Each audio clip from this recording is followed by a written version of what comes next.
That takes care of that. Soldier, report. Where's the prisoner? That's a relief. I guess these blasted Stormcloaks are trying to rescue that damned prisoner. Divines forsake them, and Dagon take them. Stay on alert, everyone. Might be more of these Stormcloaks yet.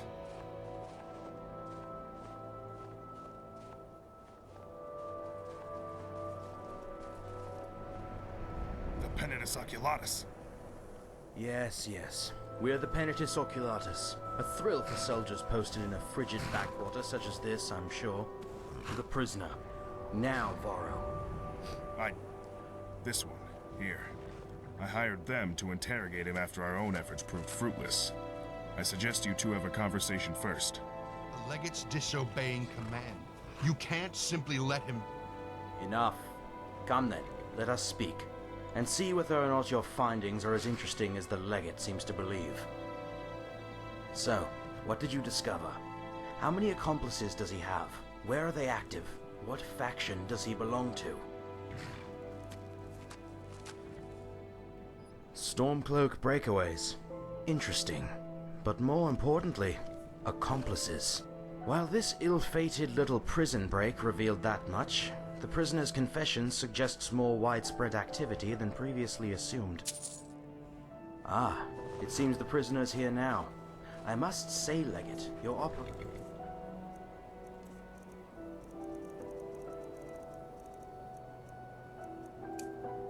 is quite efficient.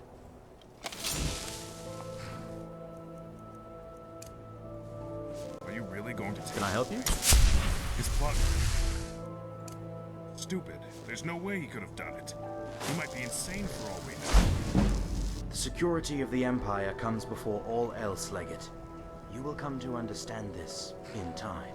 You there! You may be a lapdog of the Imperials, but it's not too late! Put down these damned Imperials! Free me! Don't let them cart me away! Enough of these foolish overtures. This way.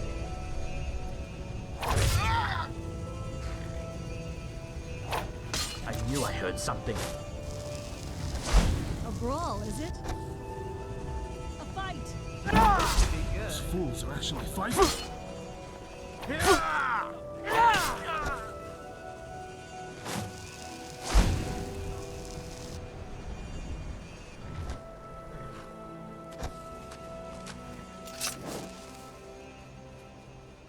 I'm a Legion soldier, a damned garrison commander. It's my job to follow orders and keep my head down. And now you've gone and caused this.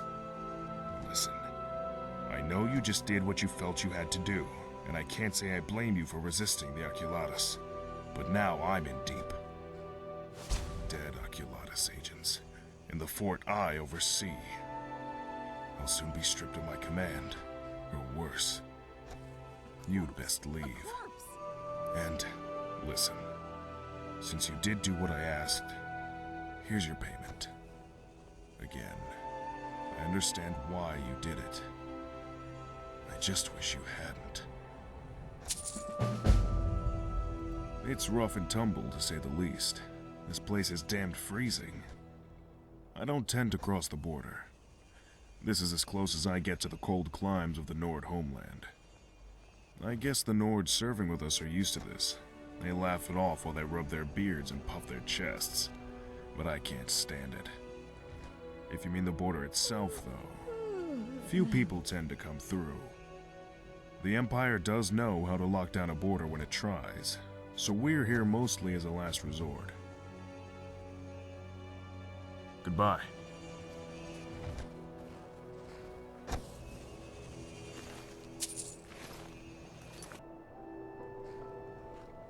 I sell the finest horses in Bruma. Life as a stable master isn't so bad. Though, and I'm embarrassed to admit this, but according to a few people nearby, it galloped off to the north, but I don't know where it could have gone to. Sadly, I haven't had the time to look into it either. Believe me, traveler, if you do that for me, I'd be very grateful. Like I said, it went off to the north. I'd start there.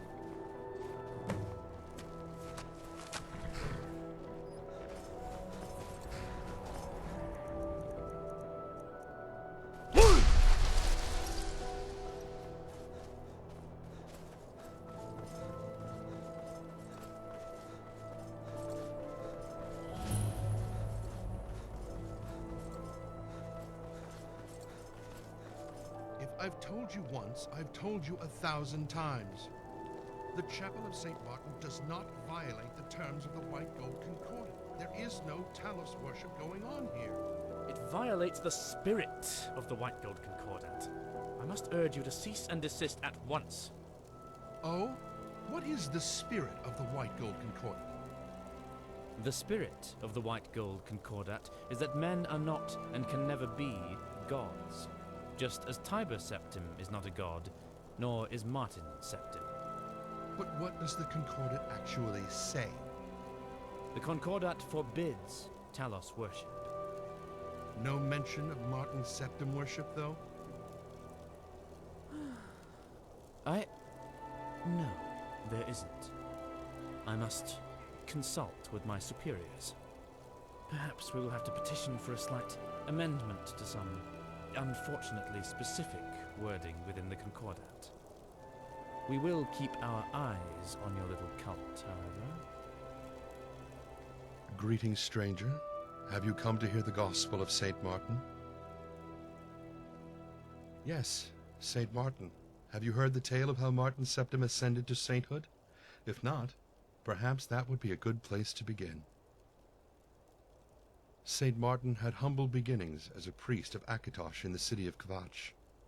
When Daedra overran the city during the Oblivion Crisis, Martin led the people to refuge in the chapel.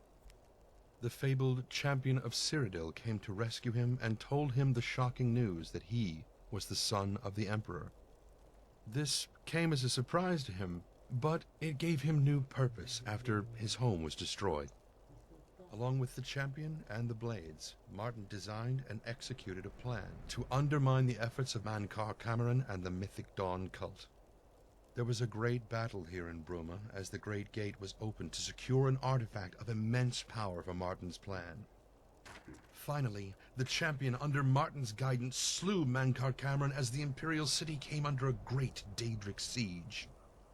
It appeared all was lost, but Martin shattered the Amulet of Kings in the Temple of the One, transforming into a huge flaming avatar of Akatosh. In this form, he defeated the manifestation of Mehrunes Dagon in an epic, glorious duel. This broke the siege of the Imperial City, restored the ward between Tamriel and Oblivion, and ended the Oblivion Crisis. Our message? Our message is one of aspiration. The followers of St. Martin must aspire to be more than they are. In Martin's case, this meant rising from a humble priest to savior of the world. Rising above greed, evil, temptation, poverty. This is the power of St. Martin and his holy word.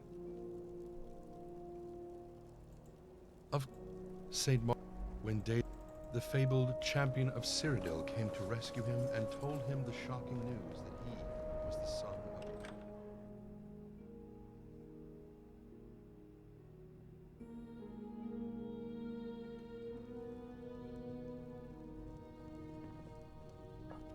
Looks like you've got some sort of sickness. You should try a potion.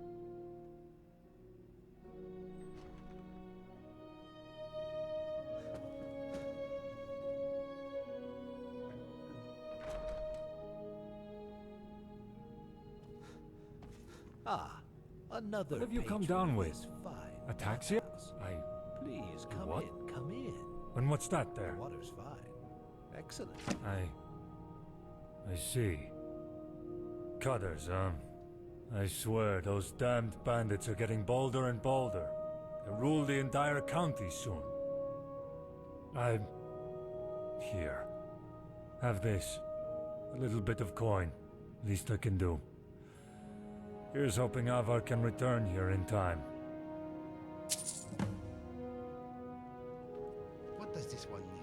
How may little D'Artacto help a big one? Yes, indeed. This, although... Excellent. Just return to this one when you have, say, 10 of the pelts.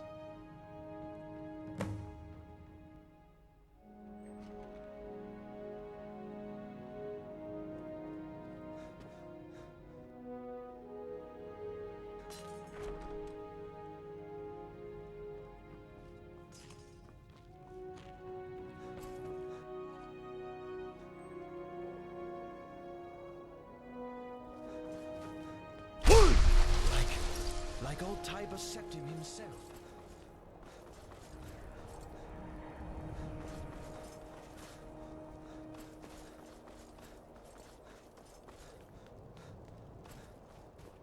You seem a little fever. Thank you, traveler. I can never thank you enough. I'm a beggar. Let me teach you a thing or two about sword fighting, flocking, that sort of thing. And take this, an old keepsake of mine. I've heard a thing or two, but it's going to cost you. Have you heard that bard, Reynard? He's probably one of the worst musicians I've ever heard. And I've heard the wailing of old Carltus. Bless you, sir. Bless you. Goodbye, friend. What? Ah! It can't be. The Thum.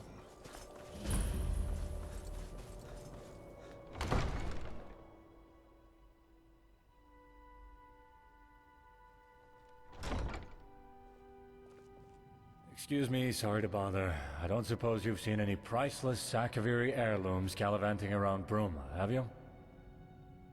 Akaviri heirlooms. Priceless Akaviri heirlooms. Seen any? As I suspected. Sorry to bother you, citizen. Just, let me know if any do cry. A whole lot of uproar about nothing, that's what. You see, the Carvanes have a sort of family been going on for centuries. Well, it turns out poor old Count Desilus, Count Carvane, isn't too happy that just bring them back to me when you... And I mean extremely appreciative. Seriously. I feel like offing myself right about it. I'm not too sure on the details of that, to be honest. Might be worth speaking to him, if you think that's interesting evidence to dig up. Akaviri artifact. Rignar and the Count. If you want to know exactly what artifacts to keep your eyes peeled for, talk to Rignar. I'm sure he can help you more there.